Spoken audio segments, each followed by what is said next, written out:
This week, history for the US space program as astronauts slingshot around the moon. A look at what scientists are learning from the Artemis II mission and what this new era means for the Space Coast. President Trump unveils his 2027 budget request for NASA, plus a look at efforts to provide affordable housing options for school district staff. This is Talking Central Florida. Hello, I'm Steve Mort, and welcome to the show where we take a closer look at the news in your region and community. We have a doubleheader this week. A little later, I'll be joined here in the studio by Beth Kassab, editor of the Winter Park Voice. But first, to talk about a busy few days on the Space Beat. Just a little busy, Brendan? A little bit. He's Central Florida Public Media Space reporter, host of Are We There Yet? And The Wrap. Is there anything this guy can't do? It's Brendan Byrne. Good to see you, Brendan. Good to see you, Steve. First night then, Artemis II. Brendan's been covering this for Central Florida Public Media and NPR since the liftoff from the Kennedy Space Center.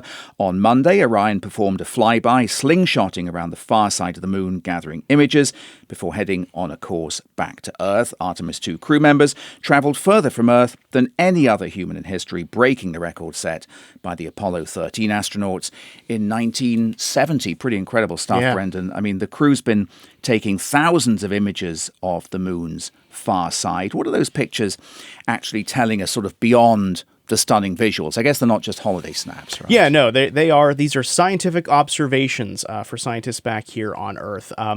Before they made their flyby, there's a special group of lunar scientists specifically for the Artemis II mission that identified around 35 targets for these astronauts to look at over the course of something like 5 or 6 hours while they were flying around the moon.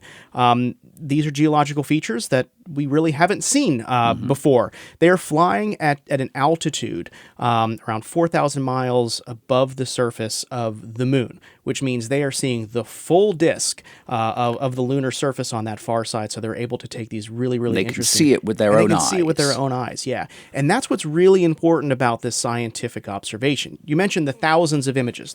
They're going to be awesome when they come back, and scientists are going to be super happy that we have these images. But their own eyes and their observations and the words that they say as they're making these observations are really what geologists and scientists are super excited about. It's been really interesting to hear the astronauts describe the science of what they're seeing. We have seen 3 impact flashes so far.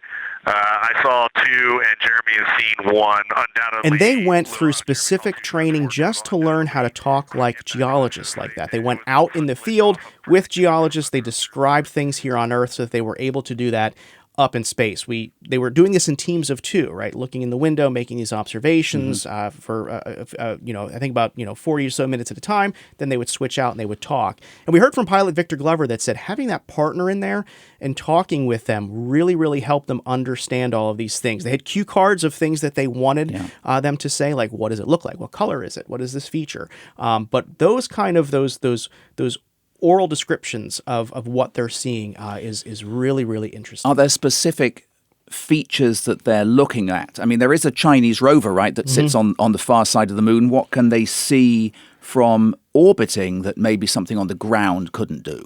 Yeah, so the one thing that they're really happy to have them up there looking at with their eyes is looking at changes in color, right? The moon is not gray like you and I perceive it from here on Earth, right? Yeah. It's different colors, these shades of brown and green, and the changes in those colors and where those colors are can give us a sense of what the mineral is that it's made of and where that actually came from. You can't get that kind of nuanced look from photographs that are taken by a satellite, such as the Lunar Reconnaissance Orbiter. So that overall is what they are really looking for. They're also looking at potential landing sites for future missions that the U.S. will be sending through the Commercial Lunar Payload Services Program, CLPS. They got to look at the Lunar South Pole, where we're possibly going to be sending astronauts soon. And they also found an unnamed feature that they named Carol, which was after the late wife of Commander Reed Wiseman, who died in 2020 from cancer. So they were able to dedicate part of the moon to her. I mean, what kind of cameras and imaging technology they're using here to capture these images? I mean, I've seen some reports that they're using, NASA saying that they're using iPhones for some of them. And I wonder how they're getting those images back to Earth in the kind of resolution that we're seeing.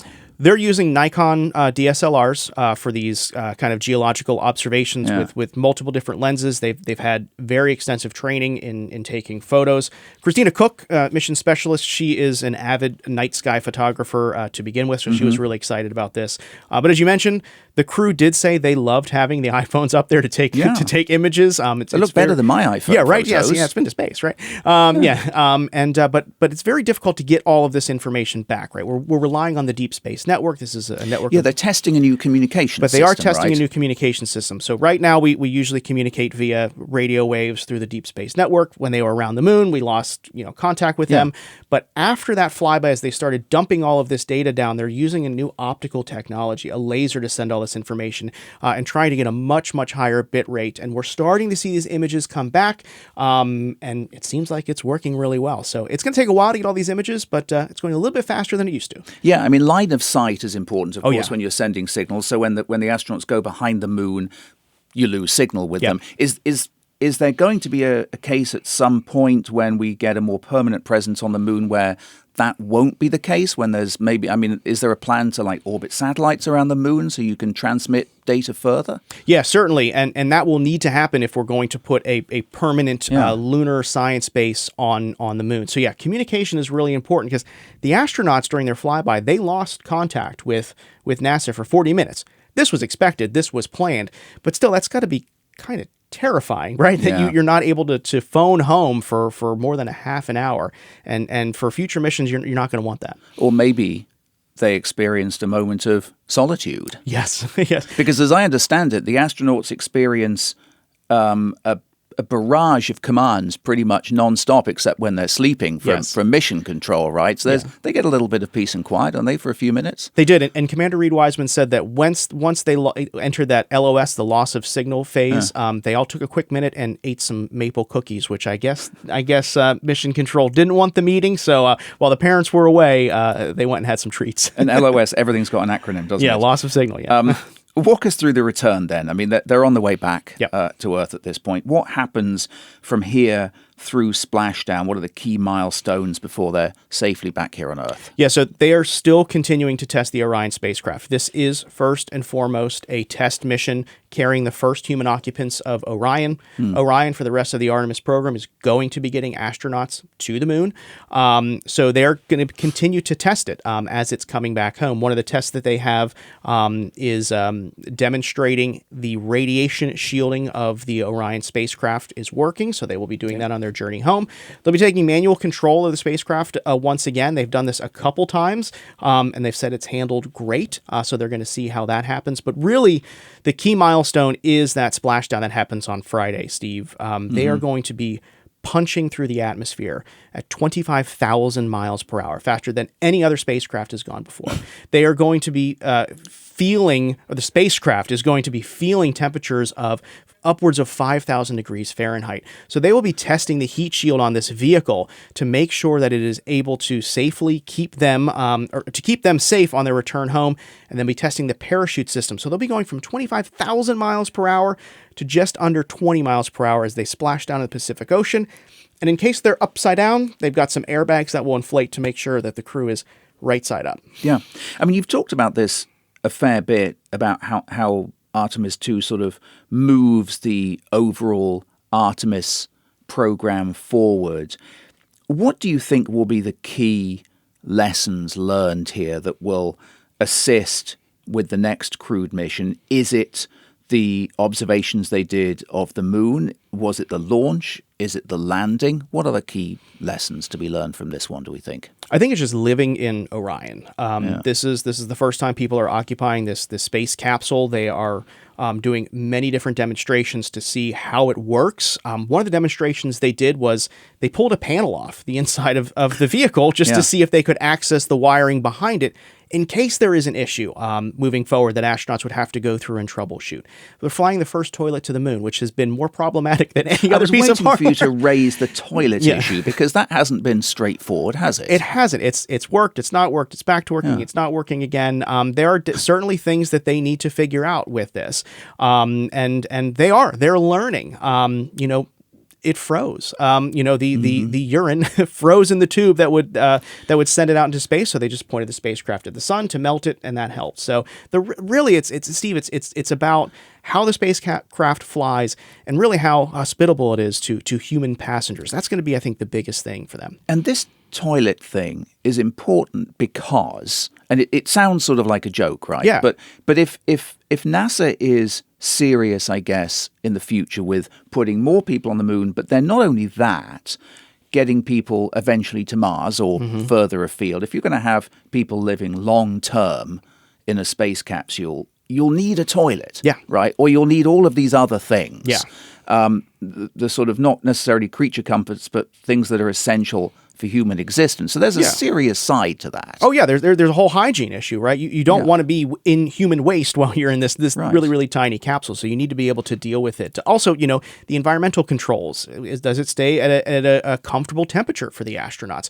Are the CO2 scrubbers working? All of these things are being stress tested on this mission, which are going to help those future astronauts and hopefully be a little more comfortable and able to flush their toilet when they go.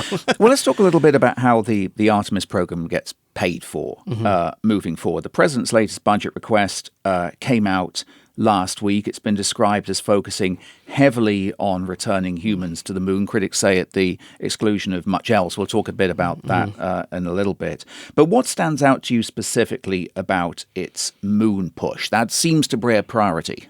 It's definitely a priority, and we are seeing that with Administrator Jared Isaacman since he has taken the helm of NASA. We are, guns a-blazing, heading to the moon, pedal to the metal. And within that budget, there's something like $8.8 billion that is heading specifically to the Artemis, or Human Exploration Directorate in there. That funds these Artemis missions. I mean, and that is something that needs to happen. There was such uncertainty with funding for Artemis in years past, that the fact that there is this much money dedicated to it, and the fact that both Administrator Isaacman and even President Trump, when he spoke with the astronauts after their flyby, really hounded on, we are going to make this work. We're going to make sure that you're able to return back to the moon there, and a huge chunk of that budget goes to, almost half of the budget goes to the human exploration. So NASA has its marching orders then. So what is next? What's Artemis III going to do, and when are we expecting that mission to launch?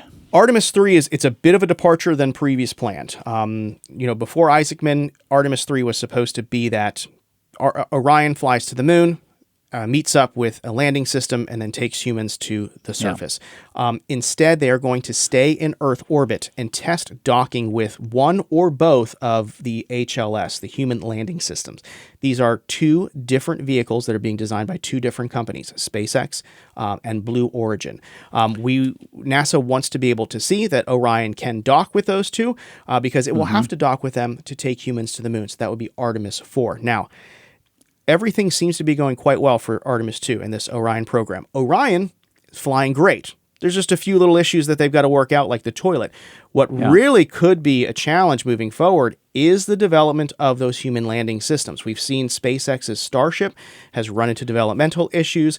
Blue Origin seems to be behind. They've actually moved all of their staff from their suborbital aspect of the company to work specifically on the human landing system. So really the race is on to develop the lander now. Well, the president, we understand, wants this done by 2028. Yeah.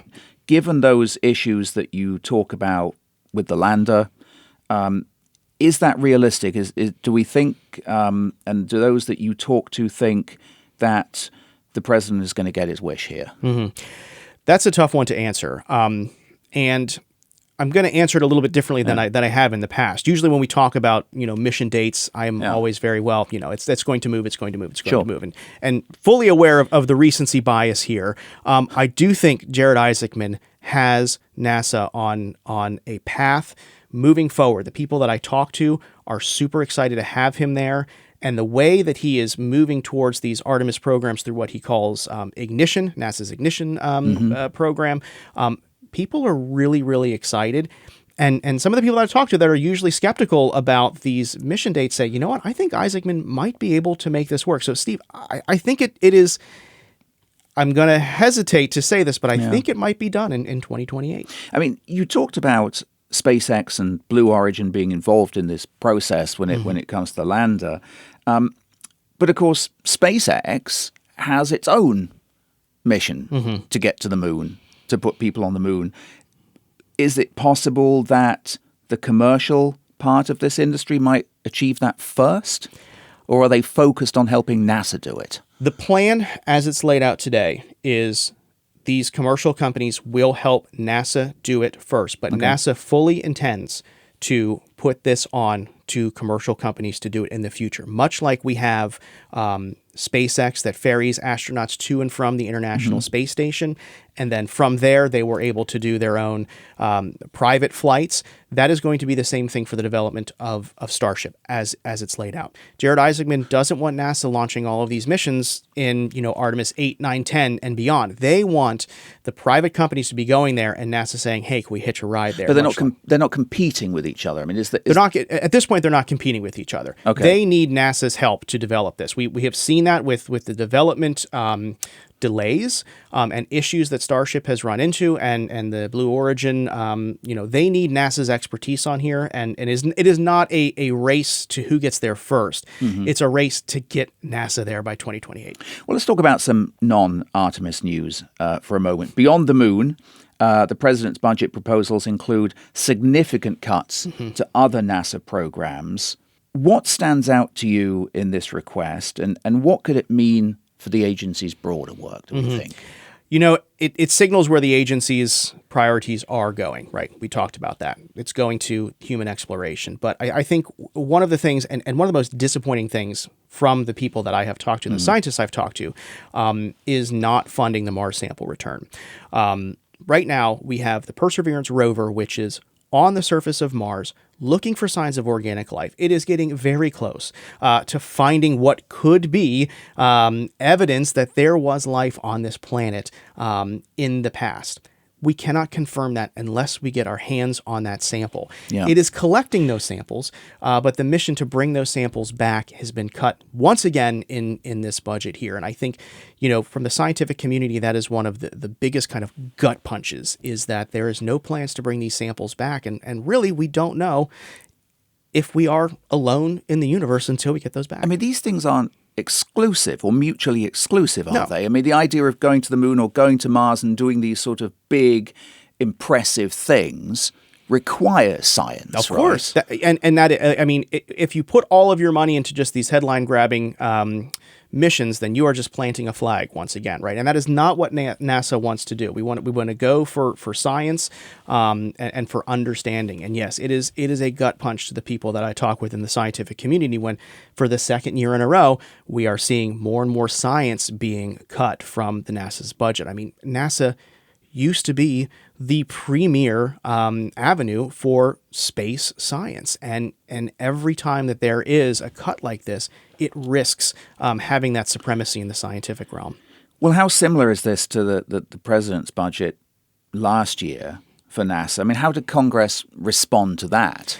Yeah, so this budget cuts about $5 billion from what NASA is currently operating with. And Congress essentially kind of ignored the budget request. Well, are they likely to do that again? Yes. There's some people say, hey, this is in Congress's hands and Congress will save NASA. I think there's a few things that you really have to keep in mind. We're going into a midterm election year. It will be...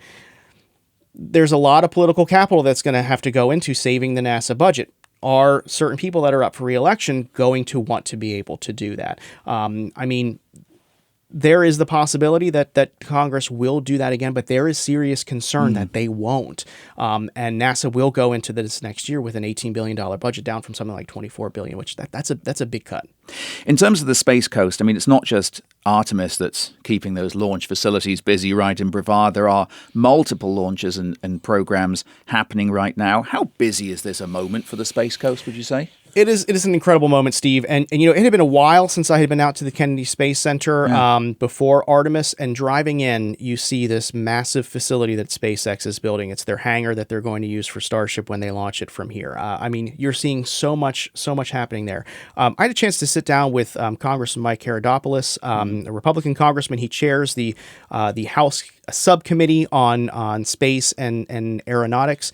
And he described this moment. This was before it launched. And his district includes his parts district of includes parts of the Space Coast. Yeah, and he said, this moment, if this is a success, is going to signal a brand new era for the Florida Space Coast in terms of commercial opportunities, because everything that NASA wants to do with Artemis moving forward relies on Artemis II being a success. And there is a lot at stake, including that business here to the Space Coast. So people like Congressman Karadopoulos are watching what is happening with this mission, because if it's a success, we are going to have another boom to the moon here in Central Florida. And you're certainly keeping an eye on all of these factors as we go forward. Just a reminder, we record this show on Tuesday morning, so of course things can change by airtime. There'll be more pictures by airtime. There'll probably be more pictures, no doubt about it. We'll put links to Brendan's reporting on Artemis II and his podcast, Are We There Yet?, in the show notes, plus a link to the full fiscal year 2027 NASA budget request, so you can read it for yourself in detail, should you wish. Brendan Byrne from Central Florida Public Media, thank you so much for being here. Oh, happy to be here, Steve. Really Thank you. appreciate your time. Meanwhile, be sure to like and subscribe to Talking Central Florida. You can listen anytime on Apple Podcasts, Spotify, and watch on YouTube at Talking Central Florida. All right, next I'm joined by another reporter who has many years' experience covering the issues important to Central Florida. She's currently the editor of news collaborative partner The Winter Park Voice, which is a supporter of this show. It's Beth Kassab. Good to see you, Beth. Great to see you. Thanks so much for coming in. Appreciate it. Let's talk about some of your reporting then, starting with a plan to use school district land for affordable housing and a handful of homes for people who work in local schools. A partnership between the City of Winter Park, Habitat for Humanity, and Orange County Public Schools is designed to help ease the strain of high housing costs on educators and staff. So could this kind of development become a model for other communities around Central Florida and the state? This is your front page story right now, Beth. It's a good one. This project would bring 5 Habitat for Humanity homes to an OCPS property specifically for school workers. How did this idea come together, and what made this site particularly a good fit for it? So it came together fairly organically. There was a chance meeting between Stephanie Vanos, who represents Winter Park on the Orange County School Board, and some Habitat for Humanity folks. And it was learned that a different Habitat for Humanity project in Winter Park, the owner for that one that was already in the works, fell through. I don't know the full story of what happened, but fell through. And it came about that the home could be offered to school district employees who serve the schools in Winter Park and Maitland. They put out a call for interest amongst people who work in those schools, and within just a few days' time, they had 75 people raise their hands. So that demonstrated a huge need. And then That's incredible, actually, when you think about it. Correct. Yes. And so they said, okay, what can we do from here? And a lot of people are familiar with the old Orange Vocational College property on Webster Avenue. That is still being used by the school district. The Gifted Academy is there right now while their school is under construction, and they will not be affected by this. But some of the property isn't being used. And in fact, there's a vacant piece of the property toward the back near where the Whole Foods is. And the idea is to use that slice of land to build 5 homes. Yeah. And it's a great deal for Habitat for Humanity of Winter Park and Maitland because their biggest costs are sometimes land acquisition. And in this case, of course, they would get the land through a long-term lease. I mean, district leaders have pointed to this gap, right, between teacher pay and the cost of living, particularly in Winter Park. It's an expensive place to live, right, as sort of one of the drivers of the teacher shortage that we talk about so much. I mean, is this partnership seen as an effort to try to change that? I guess it's only 5 homes in this instance, right? I mean, that's pretty small compared to the overall challenge. Absolutely. This doesn't begin to erase the affordable housing crisis in Central Florida. Orange County is one of the largest school districts in the state. They have One of the largest in the nation, in fact. Right, more than 24,000 employees. Yeah. I don't have a clear sense. I wasn't able to get numbers from the district on exactly what they think the need is numbers wise, but we know it's pretty large, right? Anecdotally, and so this effort is not about fixing those challenges. Certainly, pay increases, health insurance costs, all of those things are part of the equation for district staff. But this is part of a larger initiative that does affect housing. Yeah, and I do want to ask you about that, but I did want to just first check with you. I mean, is this specifically targeting teachers, or would other school employees be eligible? Do we know?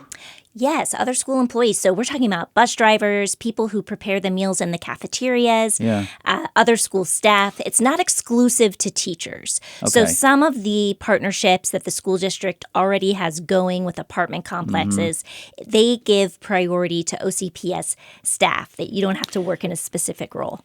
So tell me a little bit about that then, the agreements that they have with developers to sort of set aside apartments for school workers. Tell us about that initiative, or those initiatives. Right. So this made a big splash. I believe it was beginning last year. And the district, again, as part of their thought process of, how can we make things better for our employees, they began to forge these partnerships with different apartment developers and operators to set aside units that would be for district staff. Of course, they would still have to meet eligibility requirements. It's not guaranteed access, but in some cases, some of these units are considered priority access. There is another example of the school district using repurposed land as well, right? Right. So the example in Winter Park is the first one for that city. Orlando has a partnership with the school district where for affordable units on the old Catalina Elementary School site in Southwest Orlando. And my understanding there is the units would be not just for district employees, but potentially for some city employees too. This is an issue, again, because the affordable housing crisis is across Central Florida. It's not limited to just, of course, one group of workers or even one area. The idea is these local governments would like more people to be able to live where they work, especially when you're talking about public safety officials, teachers. These are all positions that it makes a lot of sense to have right in your neighborhood. Well, what has to happen now in the Winter Park case to make this happen? What's the next step? So the city of Winter Park's taken the first step. One thing they had to do was sort of generally agree to the concept of this and agree that they would allow some zoning changes. This is something we want to do. Right, on the old vocational college property, because right now the property is zoned for institutional use and not for single-family homes. Yeah. So they did make that allowance so that a few homes could be built there. They also decided they would, a few years ago, they had set aside some money to help Habitat for Humanity. Winter Park is an especially expensive enclave to live in Central Florida. And they had $200,000 that they had collected through affordable housing fees. And the idea was to use that money to help the local habitat organization acquire land for homes. But land is so expensive, they haven't used that $200,000 for that purpose. So instead, they decided, hey, we can put this money toward adding sewer and water hookups, other infrastructure to these proposed 5 lots and get more for our money that way. As the mayor of Winter Park said, you could hardly get one lot for $200,000, much less 5. What do the unions say about all of this effort? I mean, presumably they would just like to prioritize higher wages. Oh, yeah, I think you're absolutely right about that. And that's what I've certainly seen in their comments that have been public is, look, they're not against this initiative to provide access to more affordable housing. That's certainly something that is beneficial for workers. But yes, pay is a huge issue. And in the state of Florida, Orange County, when it comes to average pay, let's say as a round number, teacher salary is around $60,000. That's not bad for the state of Florida, but nationally, the state of Florida is at the bottom. So pay for school workers is still a huge issue, and traditionally, Central Florida has low wages. So yes, pay is part of the equation here too. This is a huge problem that's going to have to be solved on multiple fronts. Well, I mean, that structural issue that we have in our economy makes me wonder whether we could see other types of employer kind of grab a hold of this idea, try to do deals with developers, that kind of thing. I mean, certainly OCPS, it seems, might want to expand the model itself. Do we think this is the start, at least, of a kind of a broader idea? Yeah, over the last few years, we've already started to see that a little bit. For one thing, local governments have pushed some of these models, like I said, with the Catalina property, that could be used for some city workers. In Winter Park, there was approval for a apartment complex in downtown Winter Park that will supposedly provide affordable rates for entry-level faculty at Rollins College, because Rollins was also struggling with their folks finding affordable units nearby campus.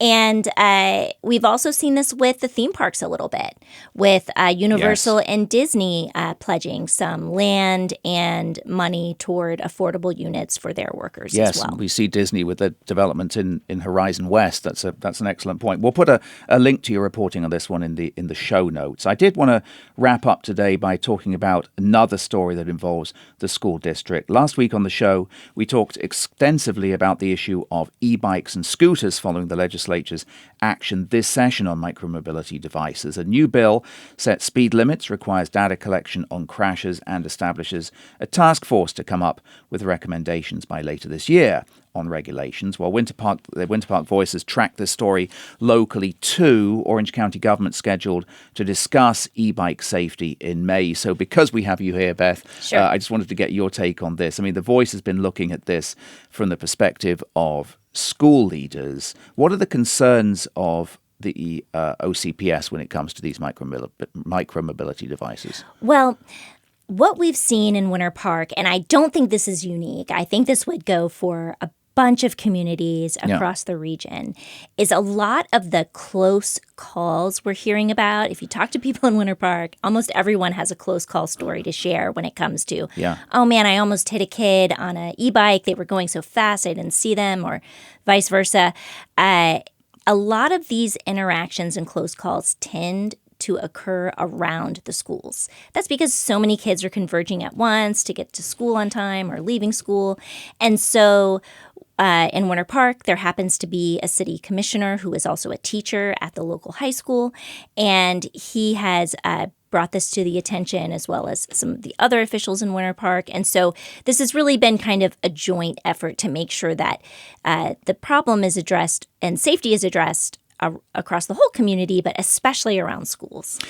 You talk about the public's concern about this. Do we get an idea about what Orange County commissioners might consider when they meet in May? I mean, do you get a sense that cities would like to see a uniform set of rules throughout the county? That's what appears to be the prevailing thought right now. Everyone seems to be trying to figure out rules for themselves at the moment. Right. And so the idea is like, hey, let's meet. Let's try to figure out something that works for everyone. The police agencies tend to like that. It makes it a little easier to enforce if the rules aren't changing across city and county lines and that sort of thing. Exactly what those rules will be, I don't know. There's a few things going on. There's a few things going on at the state level, and then there's some local efforts. And I think the idea is to potentially increase education and awareness amongst these younger riders. They tend, because they're school age, they're not as experienced as adult drivers. Many of them aren't even licensed, of course, because you don't have to be to ride these devices. And a push on the state level to require licenses, that went kaput. That went nowhere. So So we will see. This state law that passed does require a lot of data collection around crashes and incidents, injuries, and we will see if that data is truly collected and analyzed in a meaningful way. Perhaps that will inform some of the next steps. Well, certainly not an issue that's going away, and I'm sure you guys will keep an eye on it. We'll put links to Beth's reporting on housing for school district staff in the podcast feed show notes. Meanwhile, be sure to join us on social media for more discussion on the reporting we're talking about on the show. We're at Talking Central Florida on Instagram, Facebook, and TikTok. But that is all the time we have for this week. Beth Kassab from the Winter Park Voice, thanks so much for joining us. Really appreciate it. Thanks again. Thanks for being here. Talking Central Florida is a production of the News Collaborative of Central Florida with support from the Orlando Sentinel, the Winter Park Voice, the Central Florida Foundation, and Central Florida Public Media, where the show is recorded. We'll be back with a new episode next Wednesday. Hope you join us then. Until then, take care and have a great week.